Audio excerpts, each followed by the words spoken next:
جب آیت آئی کہ اب انذر عشیرتک الاقربین، اے نبی اب اپنے قریب کے رشتہ داروں کو خبردار کیجیے۔ یہ جو مشن شروع ہوا حضور کا، یہ ہمارے آج کے واعظوں کے مانند نہیں ہے کہ دنیا بھر میں واعظ کہتے پھرتے گھر والوں کی خبر ہی نہیں، اولاد کدھر جا رہی ہے اس کے بارے میں فکر ہی نہیں۔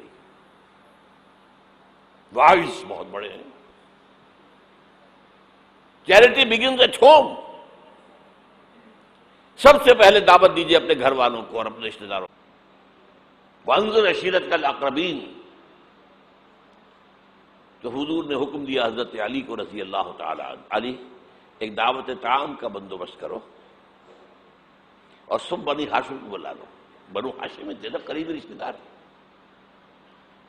یہ آپ کو معلوم ہونا چاہیے کہ جیسے ہمارے ہاں ایک قبیلہ ہوتا ہے وٹو قبیلہ، اب وٹو میں مانے کے، لالے کے، شامد کے یہ ہوتے ہیں نا، پھر ان میں خاندان ہوتے ہیں، کوئی شاہ محمد تھا اس کی اولاد جو ہے وہ شامد کے ہو گئی، لالا کوئی ہوگا لالے کے ہو گئے، مانے کے ہو گئے، لیکن ہے سب وٹو۔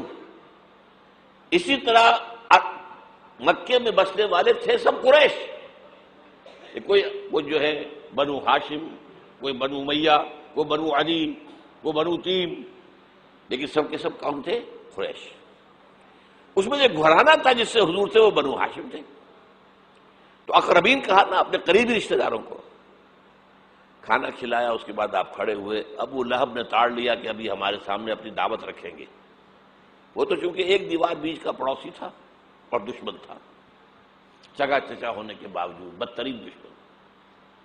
اس نے شور مچایا، ہوٹنگ کی، اور کسی نے بات نہیں سنی اور یہ کوشش ناکام ہو گئی۔ چند دن کا بیچا دے کر آپ نے صلی اللہ علیہ وسلم پھر کہا علی دوبارہ ذرا کھانے کا اہتمام کرو، پھر بلایا، پھر کھانا کھلایا۔ میں کہا کرتا ہوں کہ اب کچھ شرم آ گئی ہوگی کہ 2 دفعہ روٹی کھا لی ہے تو کم سے کم ان کی بات تو سن لو۔ یہ خطبہ جو دیا ہے حضور نے صلی اللہ علیہ وسلم، عظیم ترین خطبہ، جامع ترین خطبہ، لیکن مجھے عجیب ہے، یہ محسوس ہوتا ہے کہ ہمارے ہاں احادیث کی کتب میں میرے علم کی حد تک یہ موجود نہیں ہے۔ مجھے یہ خطبہ ملا ہے نہج البلاغہ سے، یہ اہل تشیع کی جو اہم ترین کتاب سمجھ لیجیے، حضرت علی کے خطوط، خطبات، حضور کی حضرت علی کے اشعار بحیثیت خلیفہ جو آپ کے فرامین، یہ سب جمع کیے گئے ہیں نہج البلاغہ، اس میں یہ خطبہ، اس میں ایک چیپٹر ہے خطبات نبوی، اس میں یہ پہلا خطبہ ہے۔ ایک ایک لفظ جو ہے حکمت کا موتی ہے۔ آپ کھڑے ہوئے، ان الرائد لا یکذب اہلہ، دیکھو لوگوں، کسی قافلے کا رہنما کبھی اپنے قافلے والوں کو دھوکہ نہیں دیا کرتا۔ کیا بتایا کہ میں اس قافلہ انسانیت کا رہنما بنا کر بھیجا گیا ہوں۔ واللہ لو کذبت الناس جميعا ما کذبتکم ولو غررت الناس جميعا ما غررتکم، خدا کی قسم میں پوری دنیا سے جھوٹ بول سکتا بالفرض تو تم سے تو کبھی نہ بولتا۔ You are my kith and kin, اور اگر میں پوری دنیا کو دھوکہ دے سکتا بالفرض تو تمہیں تو کبھی نہ دیتا۔ یہ تمہید ہو گئی، 3 جملے۔ چوتھے جملے میں ایمان باللہ، ایمان بالرسول دونوں آ گئے۔ واللہ الذی لا الہ الا ہو انی لرسول اللہ الیکم خاصۃ والی الناس کافۃ، قسم ہے اس اللہ کی جس کے سوا کوئی الہ نہیں ہے۔ توحید آ گئی، میں اللہ کا رسول ہوں تمہاری طرف خاص طور پر اور پوری دنیا کی طرف عام طور پر۔ اب جو جملے آ رہے ہیں وہ سارے انذار آخرت پر ہیں۔ واللہ لتموتن کما تنامون، خدا کی قسم تم سب پر موت آئے گی جیسے کہ روزانہ رات کو سو جاتے ہو۔ ثم لتبعثن کما تستيقظون،